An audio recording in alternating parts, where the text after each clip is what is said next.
Jameson. Never in my life associated the word boring with baseball. We know what's up. Me? Yeah. Famous? Yeah. And I'm like giddy over there smiling like, we're about to win this shit. Did everyone give you crap? Give me a good host story. I'm not picking it up. We both love the game. We talk about it every day. Get on baseball. Having some popcorn, you're fooling around your phone. I'd have to wait in line for 3 hours. Hang on, because it's about to be a wild ride. There is absolutely no human being on the planet I'd rather talk to more than Jameson Taillon. So thank you, my friend. Wow. Yeah. No, thank you. Quite the intro. We were just it's so good to hear from you, talk to you. By the way, did you this is again top of mind.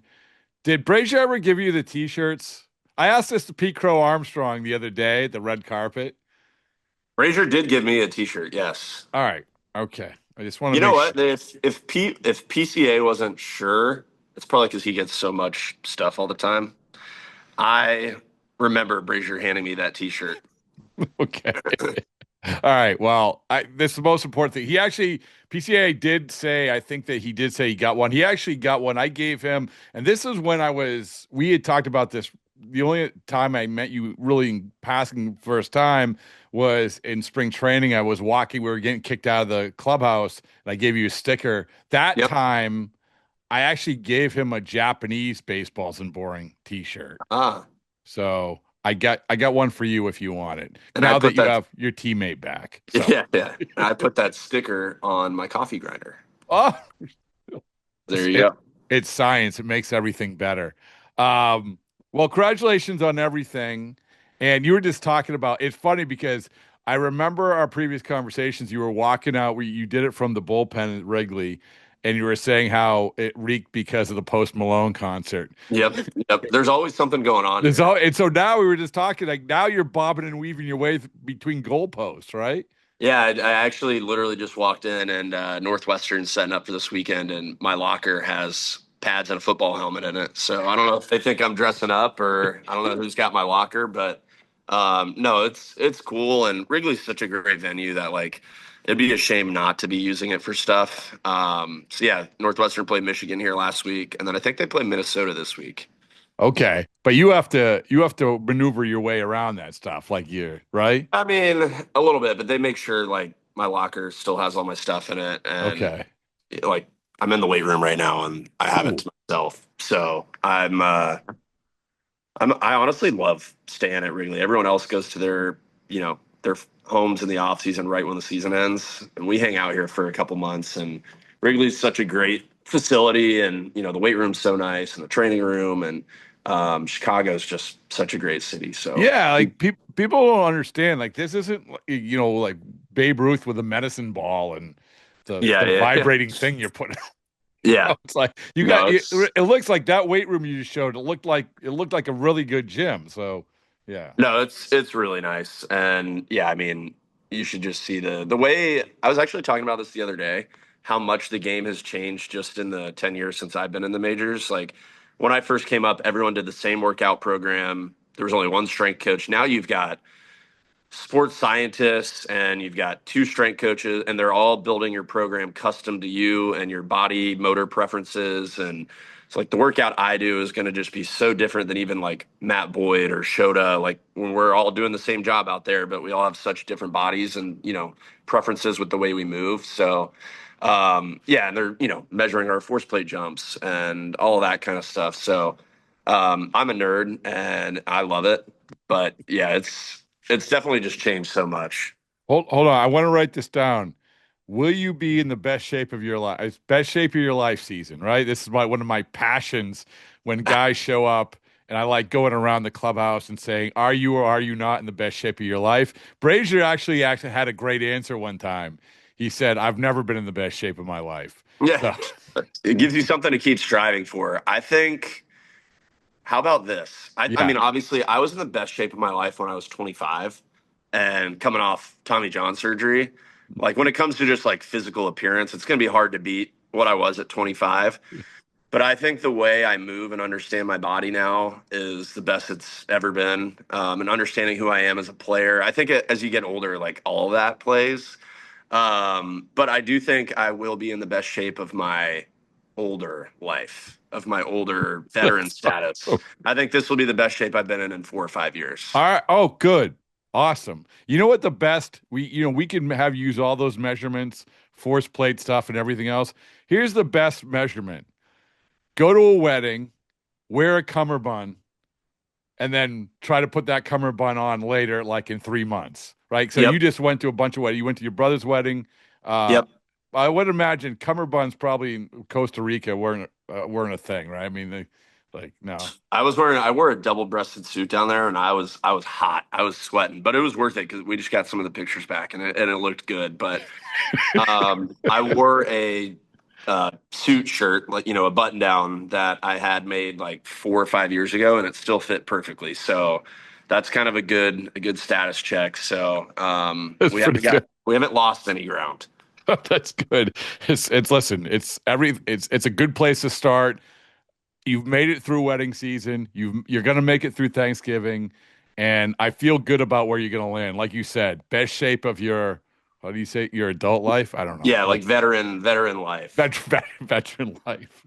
All right. Well, you've had. I want to. I could talk forever about workouts and your lot in life and weddings and everything else, but I do want to congratulate you on a really good season. Like I really, it's people should understand especially how well you finished. Like, holy mackerel, like you finished really, really well. Yeah. And so for you, when you look back, and before we get to sort of the Cubs and the clubhouse and the team and the accomplishments, I want to focus on you about how you feel. We talk about the evolution of you. Like you said, like I forget what you said, a nerd or whatever it was, but you develop a kick change.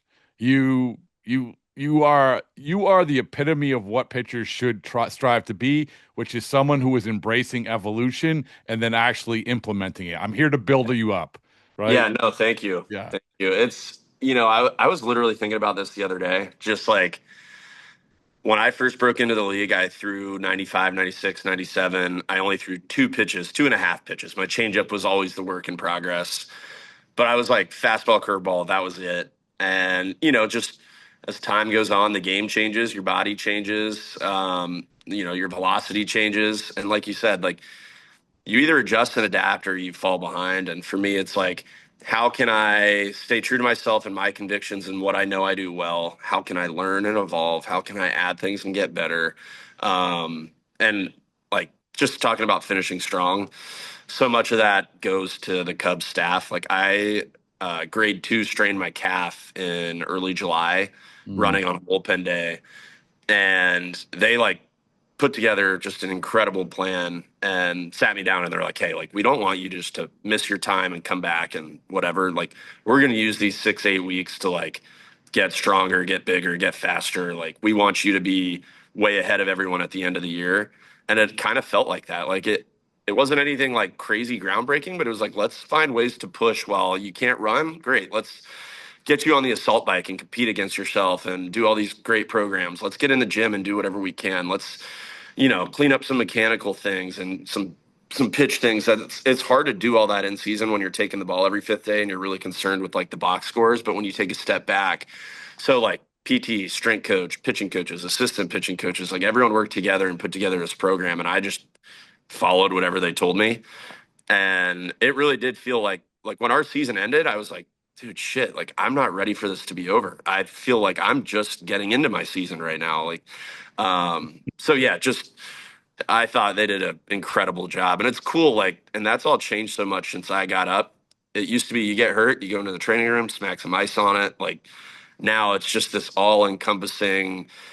I mean, I got hurt, and the next day our team nutritionist had a handwritten note in my locker about protein goals, supplements, and she was putting in, every supplement in my locker and custom smoothie with more collagen for ligament repair. It's just like, it's impressive to see everyone come together and put together a plan like that. That is awesome. I want that. Yeah, no, it was impressive. And they're putting, measurable things out there that you can test and compete against yourself with. And I just owe a lot of that finish to them. And again, it's crazy to me how much it's all changed. Well, you said that, like you wanted to keep pitching. Like obviously want to keep pitching, but there's different formulas of want to keep pitching. Yeah, I want to go the World Series, but you guys might be running on fumes. I don't know, but you weren't. And I always try to learn stuff from the World Series, from the postseason. And and the Dodgers are a tough one because the Dodgers, obviously, they are embarrassment of riches, but they do things the right way. But what you're talking about sort of speaks to a lot of what we had our guy Joe Kelly on, and he was saying that he flat out said, "This is what the Dodgers do. They get you ready for the most important part of the season." And I know that like that wasn't initially the plan for you, but still, like that's the lesson. It was okay. You have this break. You took advantage of it. And now, holy mackerel, you can pitch until November, you know? Yeah. And it's interesting because, like, when I first got here in 23, I pulled my groin pretty quickly. And I was like, I want to get back as quick as possible. And I did. And then that put me on a really bad track. Like, I rushed it. And that was on me. Like, I was pounding the table. Like, I need to get back. I need to be back as soon as possible. And I had like 6 or 8 starts. It was the toughest stretch of my career. And now, fast forward to 2025, I got hurt, and the conversation was more like, when you come back, like, we want you to be absolutely ready to throw 6, 7 innings. We don't want you to come back and be on a limit. We don't want you to come back and be, not able to cover first base. So, and a lot of that was with like eyes towards the postseason. And who am I? Yeah, who am I to argue? It's good. Well, I went back and watched your press conference or whatever, your meeting with the media after that last game. And the thing that stuck out to me was not only, obviously you did well, but how you talked about your team. And I think that people should go check this out because I think that you were pretty honest about, hey, listen, this isn't always like this. Like we can say we like our teammates and we can say we like our clubhouse, but there's different iterations of that. There's just different versions of that. But the way that you talked about that group, I could tell that you were sincere because you were honest about some of the other teams that you were on. Yeah. So I mean, for you, like, what was like? How did you understand going back to spring training that it was going to be that way? Is that an evolving process? And how out of the ordinary is that to actually land at the last day of the season and say, I want to be around these guys even more? Yeah, it's a wild thing, dude. Like, we spend so much time together throughout the season, just me and my teammates, that I've been on teams where it's like, man, I could use a couple days away from these freaking guys. Like, I need to put my headphones in.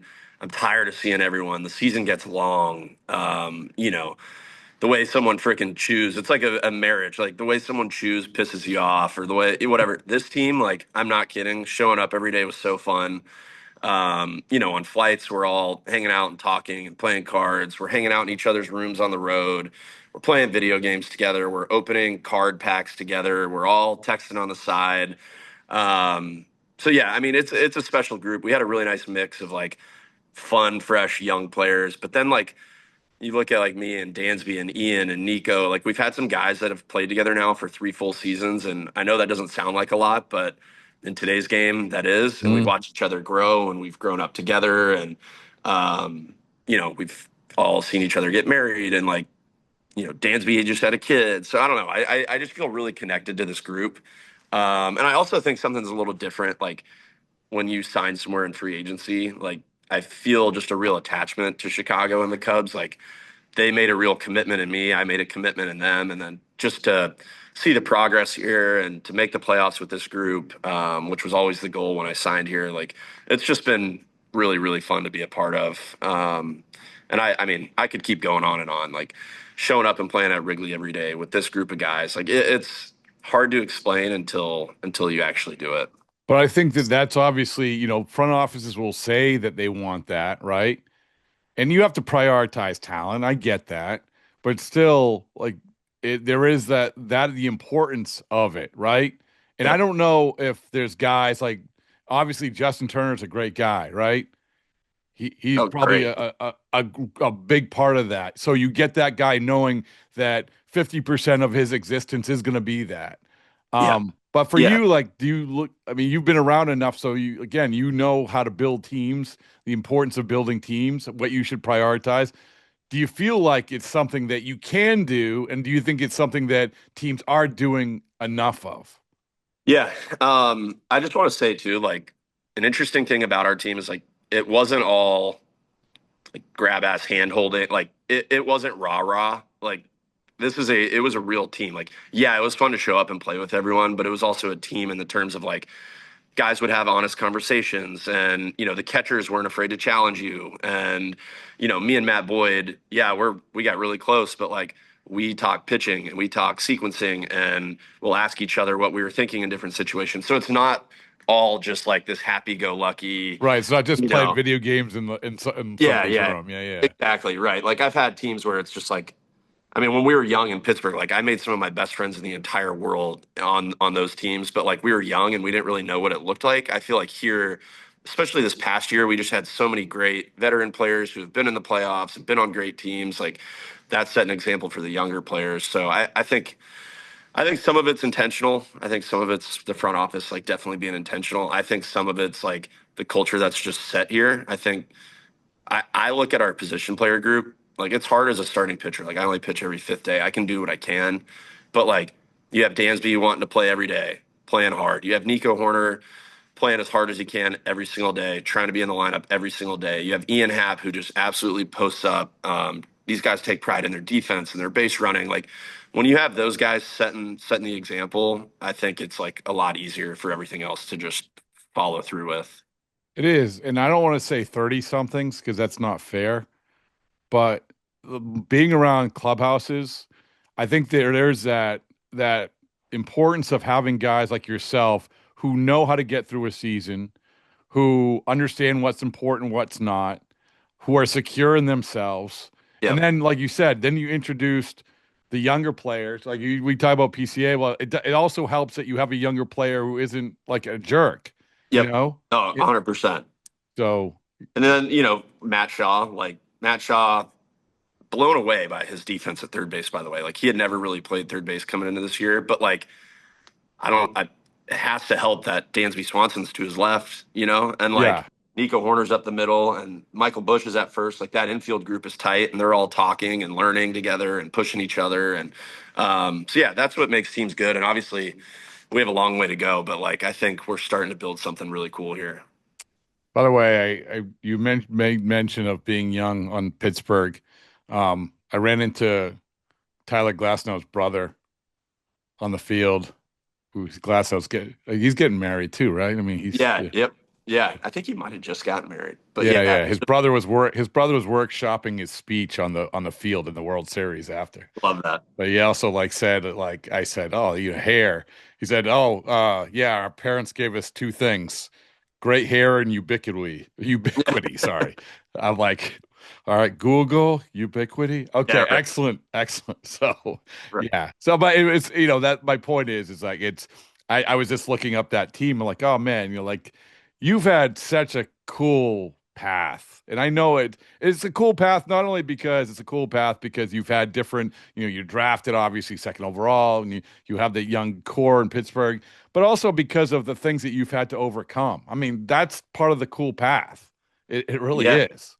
Yeah. Again, dude, I was thinking about this the other day, actually. Just these are off-season thoughts, as I'm driving home from my workouts. But yeah, in Pittsburgh, like I got to play with Joe Musgrove, who's one of the best teammates I've ever had, and Trevor Williams and Chad Kuhl and Josh Bell and Adam Frazier and Andrew McCutcheon and some of those older guys, David Freese. And then, I get traded over to New York, and now I'm in a locker room where I'm like rubbing elbows with some greatness and future Hall of Famers. And I feel like everything I learned in Pittsburgh set me up for that. And then everything I learned in New York set me up for Chicago. But yeah, I was thinking about just when I was younger, I was so concerned with my draft status and position and how am I ever going to live up to, where I was drafted and what I was given as an 18-year-old. And then as you get older, you just learn like, dude, we're all just on our own journeys. We're all just figuring it out. And what I've been able to do, I should be proud of. And even though it's not never going to be in the Hall of Fame, I'm never going to get Cy Young votes, but like, I'm really proud of what I've been able to build and overcome injury wise and just like career wise. So yeah, it's cool. I don't let my mind go there during the season, but in the off season, it is cool to reflect back and just think about all the different journeys and paths and people you cross paths with. Well, I will say this again. This is me building you up, but when you're dealing through September into October, nobody's saying, "Oh my goodness, yeah, he's living up to his draft status." Right, right. No, Yeah, no, that's out no, the window now. That's yeah. forgotten about. It honestly helped. Like for a long time, I mean, I was picked between Bryce Harper and Manny Machado, and for a while I was concerned with that. And then it hit a point where they're so great that it almost made it easier. I was like, all right, well, I don't have to chase that. I'm never going to be that. They're superstars of our generation, larger than life. They're going to be jerseys in the rafters, like they're going to be Hall of Famers. So I was like, well, I don't have to worry about that. Let me just be the best version of myself that I can be. It's such good perspective. I love I love talking to you. I love talking to guys like you because I think this is the lessons that people should understand. It is. It's like it's not a straight line. It's not linear. It's not. It's just not. And also you can land in a pretty cool place. Yep. So you said you now I don't know if you saw the Pedroia clip or not, or whatever, the podcast.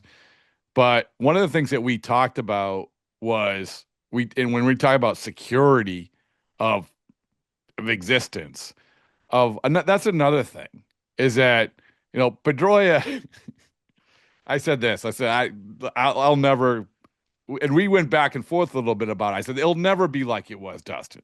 It'll Yep. never be, because the problem is that you're shouting stuff and Ortiz is wearing his wildly inappropriate t-shirts around. It's immediately going on social media. Yeah. Right.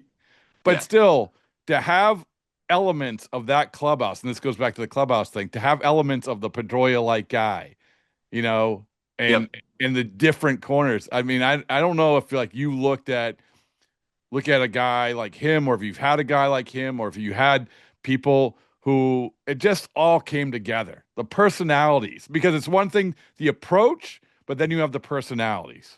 Yep. Yeah, no, it's interesting. I think it's really important to have how boring would it be over 6, 8 months when you're with everyone if everyone was just the same? They just show up, put their head down, put their headphones in. No one talks. No one goes to dinners. No one's having those deep conversations. I think it's important to have just an eclectic mix of different personalities, and that's what makes it great. Like that's what makes playing this game so fun, and that's why when you talk to someone like Dustin Pedroia, and it's like, what do you miss the most about the game? It's like, I'm sure he misses the people and who he posted up with.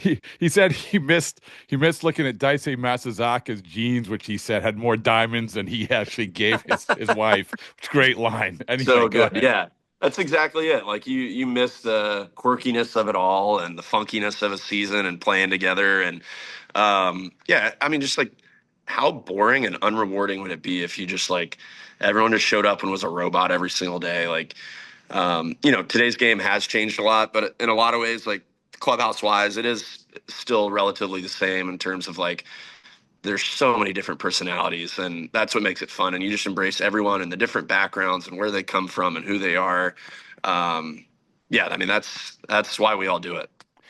All right, some housekeeping stuff in terms of, obviously you have a great clubhouse, you had a really good team, but like every offseason, things turn over. Tucker and Managa's back. Like, what is your sort of thoughts when it comes to, I guess, like with Managa, like that was the thing, is that we didn't know, and Yeah. and he accepts it. Okay, like for you, because he's an interesting guy. I mean, we talk about. I'll say it again. Like, this is an eclectic clubhouse, and anytime you introduce anyone from another country, it's different. And you've probably seen the evolution of him too. Shoda's the best. Yeah. I'm so happy to have him back. And I mean, it's a 1-year deal for a pitcher who's shown some really good success over here. And I think Shoda and the Cubs are a great marriage. Like watching him kind of come over here and get close with our pitching group and our catchers. And I think Shoda helps the Cubs a lot. I think the Cubs help Shoda. I think it's a perfect marriage. I think they work really well together. And Shoda makes us better. And you talk about a guy who every day when you show up, you're just excited to hear from Shoda, see what he's got today. He's always in a great mood. He's always got something. And over the course of a season, that's important. He's always bringing something to the table, making you laugh. Yeah, I mean, we have to pretty much fill our whole bullpen, which we did a really cool job of last year. Like what we thought our bullpen was going to be and where it ended. Talk about a group of guys with some stories, like Drew Pomeranz. Are you kidding? Oh, what a great story. Yeah, like Caleb Thielbar. Are you kidding me? He's pitching huge innings for us in October. Brad Keller, NRI, coming in and throwing the 8th and ninth inning in leverage spots. Like Daniel Palencia has been up and down for us a lot the last couple of years, and for him to come in and just really secure a big spot. So yeah, I mean, like the team we came into spring with and where we ended, our bullpen was like such a cool group of dudes and so low maintenance. Colin Ray, who is coming back, like pitching out of the pen, starting games, didn't matter. Like the most low maintenance teammate I've ever had. But yeah, we need to fill the bullpen, and I know they've been pretty vocal about trying to upgrade the starting rotation a bit. But I think it's really exciting that we return such a good position player group.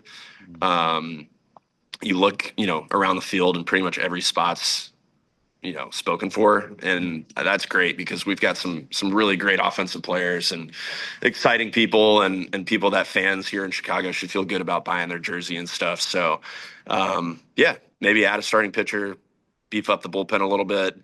And our pitching crew does such a great job of like identifying who they want and what traits they want that I trust that'll all come together. By the way, you mentioned Pomeranz. I don't know if he told you any good John Lovitz stories. He's tight with John Lovitz. No, he didn't. He didn't tell me any stories. Yeah, see, I kind of got good kinds of Drew Pomeranz stories. His grandfather was in the NFL and the MLB. Yeah. So anyway, came out of a game right after we got him. We got him like in just a upward mobility clause in his contract from Seattle. One of his first games back, he's like standing on the bench, standing on the rail, coming out of an inning, and he's just kind of reflecting. And I'd happen to be next to him, and he's just like, man, like, don't take this for granted. Like, I was out of baseball. Like, I've been hurt. I've been completely out of the game. It just offered him that perspective to where he knows, like, it's not about money anymore. It's not about anything other than like loving being a part of a team. And obviously just being a part of this bullpen and this group, I think meant a lot to him. But like, I remember just hearing him talk out loud. I'm like, dude, that's freaking cool. Isn't that awesome? I hope our young guys are feeling this and hearing this. Like, what a cool story. It is. That's awesome.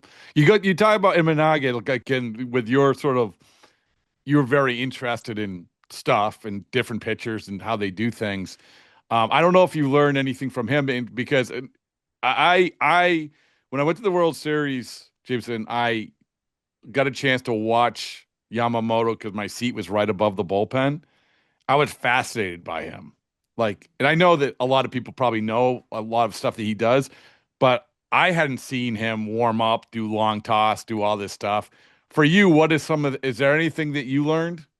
Yes. I mean, just speaking of Yamamoto, when we opened our season in the Tokyo Dome, we shared a weight room with the Dodgers. And for the most part, everyone's doing relatively similar stuff. Like all these strength coaches are so good now. They're programming lifts. You're interacting with guys, and Yamamoto's program was pretty interesting to watch. His long toss is one of the most impressive things in the game. That thing is on a line. I was watching him in the Tokyo Dome just rip that thing from 300 feet. So yeah, I think with Shota, I've learned two things. I think his ability to collaborate with everyone is super impressive. Like his ability to just collaborate with the PTs and the strength coaches and the pitching coaches and the catchers, and his translator Edwin. Like he's very open to ideas and he brings a lot of ideas. I like watching him just interact with everyone and the respect he has for everyone and what they bring to the table. But also just watching Shota pitch, like completely fearless. Like when he's at his best, he's just absolutely filling up the zone with fastballs at the top. It's like a very simple recipe. Like he's at his best. It's like I'm ripping my best fastball right through the zone. I'm throwing my splitter off that. And when I need to get you off balance a little bit, I'll throw my sweeper. But yeah, like Shota's a smaller guy and he just comes right at you, completely fearless. And I thought like, especially in 24 when he was like really on fire, that attitude just kept building and building and getting bigger and bigger, and of like the fearlessness of like, I'm coming right at you. I'm not scared of anything. I remember in 24, we did a road trip. It was like New York, Boston, and this was early in the season, and he was I think he like struck out Devers in Fenway in a spot. And I remember being like, dude, this guy has it. Like he likes the lights. He's not getting protected by anyone or anything. They're not trying to like stroke his ego and get him out of certain situations. Like they let him freaking go out there and be a big dog, and I thought that was pretty cool. They tell everybody to do it, but it's not. It's easier said than done, right? They say, "Hey, listen, your stuff is good. Pound, go at them." Yep. But to do Yeah. it is another thing. So Yep. And I think the more success you have, the easier it is. Like when you're just like, oh, it plays when I'm rushing to two strikes, seeing how quickly I can get the hitter on their heels, like that kind of thing. But like for him to come over here, not speak the language, to have no experience in MLB, to come over here and perform like that early, and then just build from there it's been fun to watch. just a couple more things. You've gone through the contract year thing before, right? Correct. Correct. And I don't. Again, it's everybody handles it differently. You've gone through it, and you can just say, I don't even worry about it. I don't even worry about it. But I have seen guys worry about it. You've seen guys worry about it. Yeah. How do you view that going forward? You know what's weird is like, I mean, I feel like I've kind of signed my contract now. It's all about like, I truly can say I want to win and be a part of something special. So I'm like truly not worried about it going into this year. Like this time feels a lot different than last time. Um, but yeah, in 22, like our Yankees team was so good and we got off to such a good start there in like April and May that the goal was always like playoffs and playing October baseball, that like I can like honestly confidently say I was not thinking about it. And in New York, like winning is so important and that's the culture that like if you let yourself go somewhere else mentally, I showed up every day with a little bit of fear of like, if I have a bad day, I'm getting booed. I wasn't afraid of a bad day for my contract. I was afraid of my bad days of getting booed off the mound, like to be completely honest. But yeah, like you know how it goes. The season's so long, you show up every day, you've got your routine and your program and your things to do, that it's honestly hard to like let your mind go there too much. So yeah, I've signed kind of like my bigger, longer contract. I'm not worried about it anymore. So yeah, I think just focus on the day to day, do your routine, and whatever happens, happens. It's a great perspective, and here's a reality to it, which again you don't have to worry about. Ultimately, if you do well, like team wise, you do well in the postseason, it helps, right? I mean, there's nothing. Jim said, like, this is one of the, to me, it's always been one of the most bizarre dynamics. And this doesn't necessarily have to do with you, but it has to do with baseball, where you can take 2 or 3 weeks and be dominant, and you can double your contract. Like, yeah. I mean, there's guys that have that reputation of being, playoff studs and stuff for sure.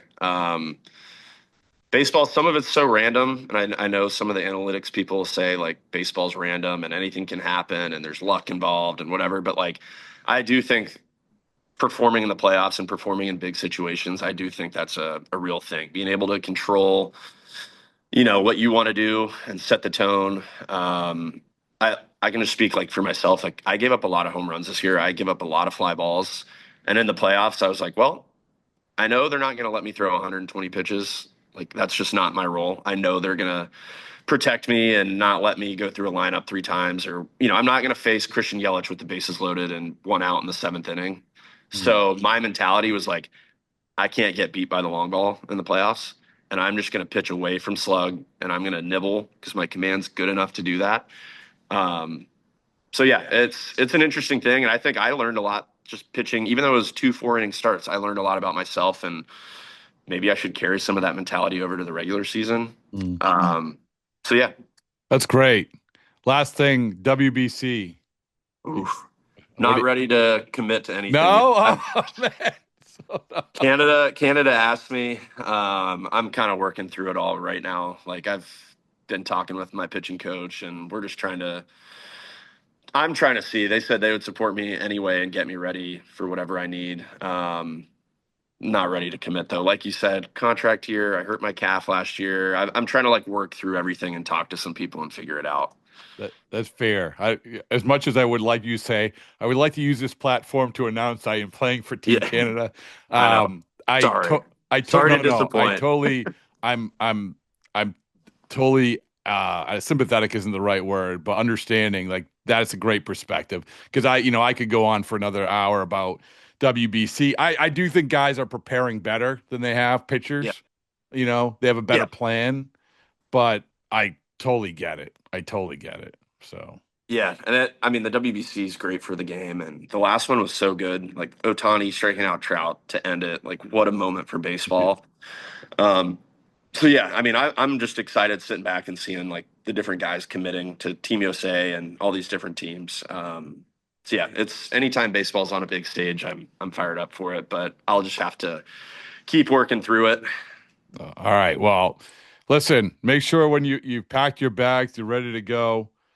Make sure the t-shirt's on the top Got it. because your triceps have never looked better when you wear that. Yeah. I was gonna say when I'm in the best shape of my life, reporting to spring training. Oh my make sure I goodness! have your shirt on. Yeah, thank you. All right, thanks, man. Appreciate it. Awesome. Yeah, dude. Great talking to you.